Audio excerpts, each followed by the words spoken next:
Are there painting ideas in your mind that you're just putting off? Maybe you feel overwhelmed by them. Maybe you feel overwhelmed by life and you've been putting it off because you don't think you have the time, the energy, or the creativity. Well, I kind of felt that too about a painting that I did attempt. I even did complete it, and I didn't like it, and I was hoping to just leave it in my art studio and not share it with anyone. And that is the painting that I'm going to talk about, along with the process and the message and some encouragement for you today in today's video. Here we go.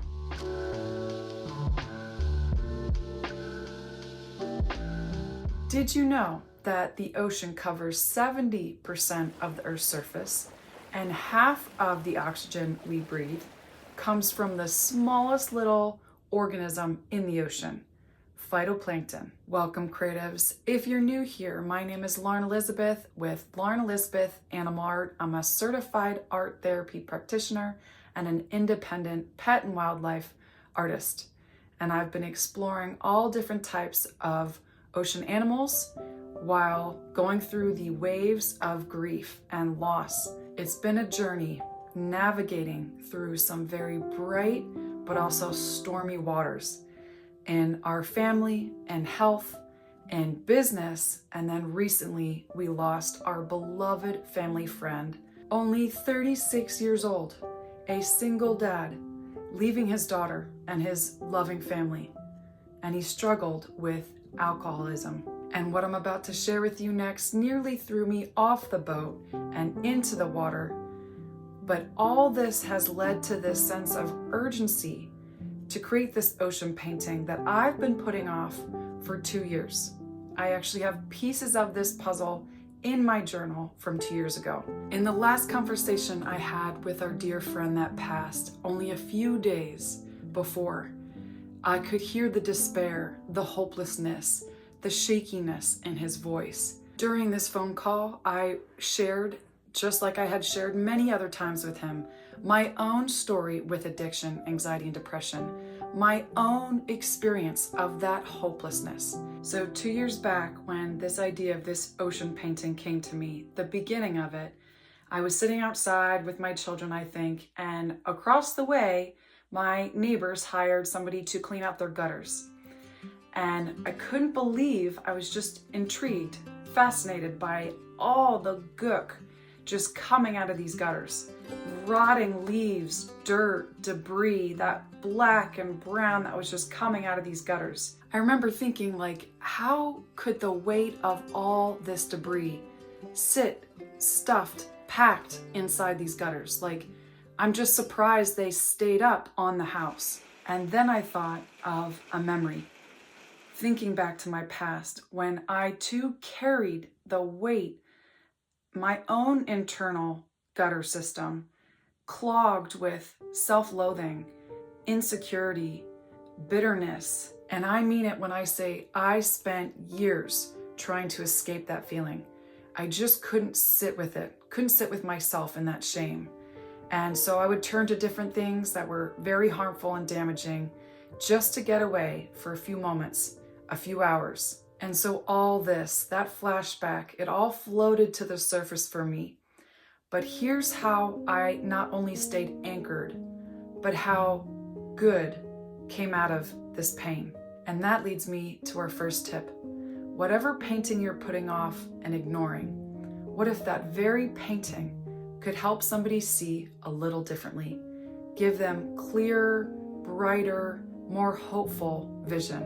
Can I encourage you to take yourself out of this, to put behind you that imposter syndrome, what you lack as an artist or your creativity, and think about creating for that one specific person this painting was made for. When I did that, I prayed for and created for that one person that feels worthless, that feels like they've completely screwed up their life, that is carrying the weight of their past and maybe their present and all alone. But the same God that has created the vast ocean, that is holding it up, that has created giant whales and tiny microscopic phytoplankton, the billions of galaxies, and named every star in it, as well as the tiny little intricate details in Mother Nature, that is the same God that calls you his beloved child, that knows you fully,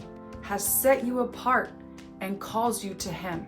You and I don't have to play God and try to make sense of everything, understanding why things happen the way they do. Let that free you. But we can accept the fact and see it that God is so much bigger than us. His beauty is so vast and mighty, and yet he's so loving that he wants a personal relationship with us. He doesn't see us as just another number, another human. He's not just aware of our existence. He's mindful of everything we think, everything we've done. He's mindful of our current circumstances, what we've been through, and he loves us deeply. Psalms 149:4, for the Lord takes delight in his people. He crowns the humble with victory. He delights in you, he delights in me, all of creation, but especially his people. And it's even better than that. The maker of the heaven and earth and the sea and the stars, that same God, that when we fall flat on our face, when we make mistakes, which he expected, when we humble ourselves, not in this cowering terror of him, but in all of him and his might and his love, and we accept what his son died on the cross for us, all our sins, all that gook in our hearts is washed away down the gutter as if it was never there. Ephesians chapter 2, verse 8, for it is by grace you have been saved through faith. And this is not from yourselves, it is the gift of God. This is the truth that set me free and has kept me anchored since then.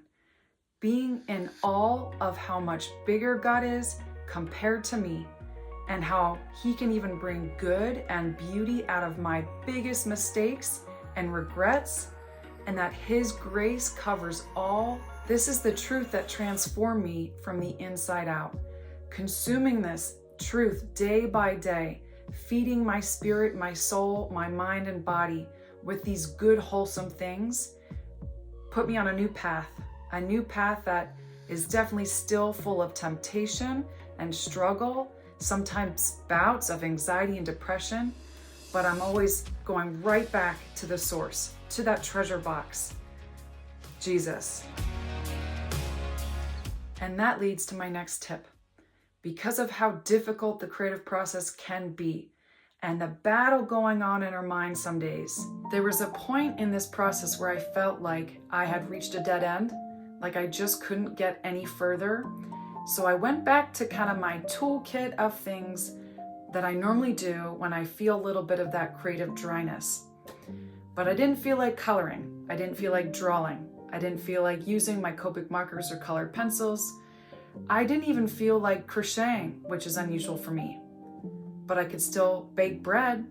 I baked apple bread, pumpkin bread, whole wheat bread, lemon blueberry bread. And you know what the best part of it all was? I gave it all away. I shared some old paintings, animals that I knew would connect with those people who were struggling mentally, physically, in their jobs, in their marriages, with their children. I gave out what I needed: encouragement, hope, to know that I wasn't alone in my struggle. And that filled my cup. That joy came in and it spilled out onto this painting, and it really helped me persist through the challenges. So baking bread is something I'll add to that creative toolkit. But what about you? I even looked this up. There's some really cool ones, hobbies, things that you can try that may be a little weird, maybe take you out of your comfort zone, simple things that you can even give away during the holidays. We're in the thick of the holidays, so what better time than now when we're inside? Now, my next tip is so important, and that's to not judge the state you're creating from, but still use it for good. If your grief leads you to choosing colors that are much darker than you would normally choose, do it. If the anger you're experiencing leads you to slapping on the paint, making a mess, do it. Show up as you are, give yourself that grace. But we don't need to stay there. It's not like we're using art to escape those feelings and emotions. We're using them, to understand us, and turn it around for good. And my last tip, we all have metaphors. Take notice to maybe the metaphors that are already coming out of your mouth, or those ones that are tucked away inside all of us. These are where you can also pull out those images that you can add to your painting to help tell that story. It's that symbolism that can relate to how you're experiencing what it is you're going through. Like for me, thinking of my friends passing through a boat, a voyage, also the map and the compass, navigating through the ups and downs of life. I mentioned the anchor, being anchor to Christ and reading his word. I mentioned already the treasure box. There is tons and tons of symbolism. It's spilling over in this painting. That's why it took me over 60 hours to complete. It is for sale. I have it in a listing down below. And the funny thing is, I was just gonna leave this in a corner of my studio, let it collect dust, not share it with anyone or put it up for sale. Let that not be you. You and I may never know the impact our artwork has on someone, but it is worth it. All right, creatives, thanks so much for watching. If this blessed you, be sure to like and subscribe. Bye. My heart saves my soul. It's the air I'm breathing. Your grace, grace, grace.